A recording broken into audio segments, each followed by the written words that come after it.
दिल्ली आबकारी नीति मामला। दिल्ली हाईकोर्ट ने जारी किया केजरीवाल मनीष सिसोदिया को नोटिस।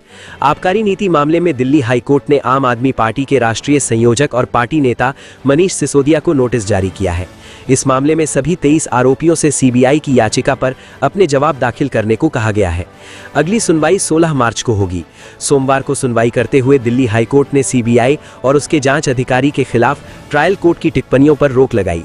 जस्टिस स्वर्ण कांता शर्मा ने राउज एवेन्यू कोर्ट को इस मामले से जुड़े मनी लॉन्ड्रिंग केस की सुनवाई तब तक टालने का निर्देश दिया जब तक कि ट्रायल कोर्ट के फैसले के खिलाफ सीबीआई की याचिका पर फैसला नहीं कर लिया जाता। The Solicitor General argued this case and vehemently put our point. And after hearing him, the court has issued notice. Court has also stayed any adverse remark against the officers of CBI and the CBI itself. And the court has also noted that there is a ED case going on, and that ED case, if it comes for hearing because of the legal implications, it will be decided only after the outcome of this case.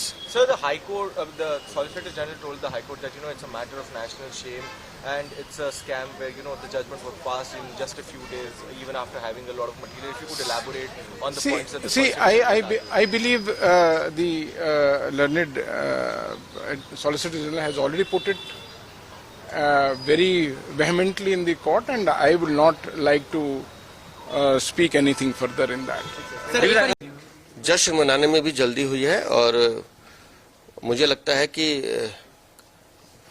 हम सब न्यायालय का सम्मान करते हैं, लेकिन जब एक निर्णय पब्लिक डोमेन में आ जाता है तो फिर उसकी विवेचना भी होती है और उस पूरे ऑर्डर को पढ़ने से लगता है कि कुछ चीजें मुझे लगता है छूट गई हैं जिस पे और ध्यान देना चाहिए था। लेकिन आज जब सीबीआई हाई कोर्ट में गई है तो माननीय जो वकील साहब हैं उन्होंने सारी बातें रखी हैं। उन्होंने डिजिटल साक्ष्य का हवाला दिया है, उन्होंने लेन देन का हवाला किया है, उन्होंने हवाला का जिक्र किया है, उन्होंने एविडेंस का जिक्र किया है।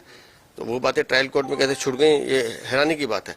लेकिन साथ साथ आज पूरी कार्रवाई का जो निष्कर्ष है कि जांच एजेंसी सीबीआई के अधिकारियों के खिलाफ जो टिप्पणी ट्रायल कोर्ट ने की थी उस पर हाईकोर्ट ने स्टे लगा दिया है और साथ ही यह भी स्पष्ट कर दिया कि ईडी अपनी कार्रवाई करती रहेगी अपराधियों के खिलाफ, इस घोटालेबाजों के खिलाफ। तो मुझे लगता है कि अब अगले सोमवार की तारीख है और दिनों में निर्णय स्पष्ट होगा। लेकिन शराब घोटाला दिल्ली का सबसे बड़ा घोटाला था जिसमें आम आदमी पार्टी के नेता इन्वॉल्व थे। दिल्ली को कलंकित करने वाला घोटाला था और ये अपराधी बचेंगे नहीं।